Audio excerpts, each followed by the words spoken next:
अच्छा, एक इन्होंने और भी मॉडर्न काम किया जो शायद दूसरे नून लीगी नहीं कर सके। जब इन्होंने पैसा बनाया, जैसे भी बनाया, तो इन्होंने सोचा कि अब इस पैसे को दुनिया के सामने भी तो रखना है, कल किसी ने सवाल पूछना इतना पैसा कैसे आया। तो जब इनके ऊपर करप्शन के केसेस बने और पूछा कि आपके पास ये पैसा कैसे आया, उन्होंने कहा कि मेरे बॉन्ड्स निकल आए। ये जो बॉन्ड्स होते हैं, ये जो इनाम निकलता है हमारे, वो निकले।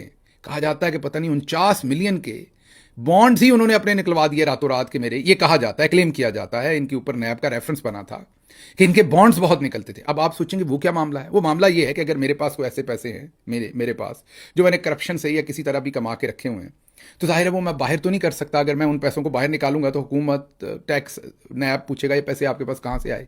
तो अब वजह चाहिए कि पैसे कहाँ से आए। तो उसका तरीका ये है कि बॉन्ड्स की किसी बड़े डीलर के साथ रब्ता कर लो। लोग उनसे बॉन्ड्स खरीद के जाते हैं तो लिस्ट में देखते हैं, अगर उनके बॉन्ड का नंबर निकले तो वो उसी के पास आते हैं अपने बॉन्ड की रकम भी हासिल करने के लिए। तो उससे आप अटी सटी लगा लें।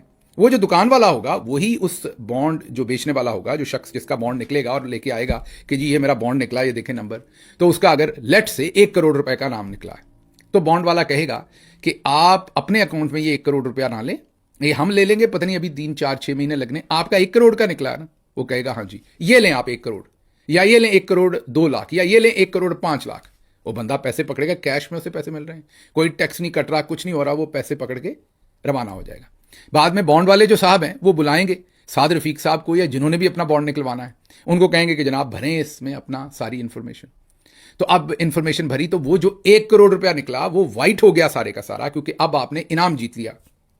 तो इनकी ऐसी स्ट्रेटजी थी कि इनकी और इनके भाई के धड़ाधड़ बॉन्ड निकले, और कोई 49 मिलियन के बॉन्ड्स ही निकल आए उन सालों के अंदर। तो जाहिर है जो भी पैसे उनके पास पड़े थे, जैसे भी पड़े थे, वो बॉन्ड्स के अंदर इनाम निकला तो वो लीगल हो गए सारे के सारे पैसे। जाहिर है टैक्स का रेट भी कम होगा, तो वो वाइट भी हो गए, टैक्स भी कम, और हिंग लगे ना फटकड़ी, मुफ्त की पब्लिसिटी, किसी को पता भी नहीं चला कि हुआ क्या और कैसे। तो ख्वाजा साहब काम डालते हैं, चूं नहीं होने देते, पता नहीं लगने देते। अब वो वहां जाकर क्या कह रहे हैं, जरा आपने बातें सुननी और फिर सर धुनना है। और ये इनके बेहतर वाले पॉलिटिशियन है, लेकिन एट्रॉसिटी चेक कीजिए इनकी कि ये बातें क्या कर रहे हैं। पहले तो कहते हैं कि कराची, पेशावर और लाहौर देख लें, कराची, पेशावर और लाहौर देख लें। अच्छा, आगे चलते हैं। अब इसका मतलब यह है कि कराची को पहले पूरा तबाह करो और फिर उसे एक बुराई की एग्जाम्पल बना के उससे थोड़ा सा अच्छा करके सेट कर लो। ये ऐसे ही है, किसी बंदे की 2 बंदे कमरे में बैठे हों, 2 बंदे अंदर दाखिल हों, एक की दोनों टांगे काट दे और दूसरा कहे कि मैंने सिर्फ तुम्हारा एक बाजू काटा है, देखो मैं कितना अच्छा हूं, उसने तो उसकी दोनों टांगे काट दी हैं। हाँ, मुवाजना वाइज तो ठीक बात है, लेकिन आप जरा गौर कीजिए कि ये पहले कराची को, लाहौर को, सब कुछ को इन्होंने तबाह किया। अब उसके बाद एक शहर पर पूरे पंजाब का पैसा लगा के और उस एक शहर को कहते हैं कि देखें, और उस शहर में भी अगर आप देखें तो अंडरग्राउंड पानी का इंतजाम हो, या जो आजकल बड़े बड़े प्रोजेक्ट मरियम साहबा पेश करने की कोशिश कर रही हैं, वो रूडा सिटी हो, या जो वॉल्टन के करीब एक इमरान खान साहब ने एक पूरे का पूरा बनाया है, आप ये कहिए कि सिटी के अंदर कमर्शियल एक पूरे का पूरा यूनिट बनाया, मेरे जहन से नाम निकल गया उसका। वो तमाम जो मेजर प्रोजेक्ट्स हैं वो तहरीक इंसाफ के ज़माने में थोड़े वक्त में हुए।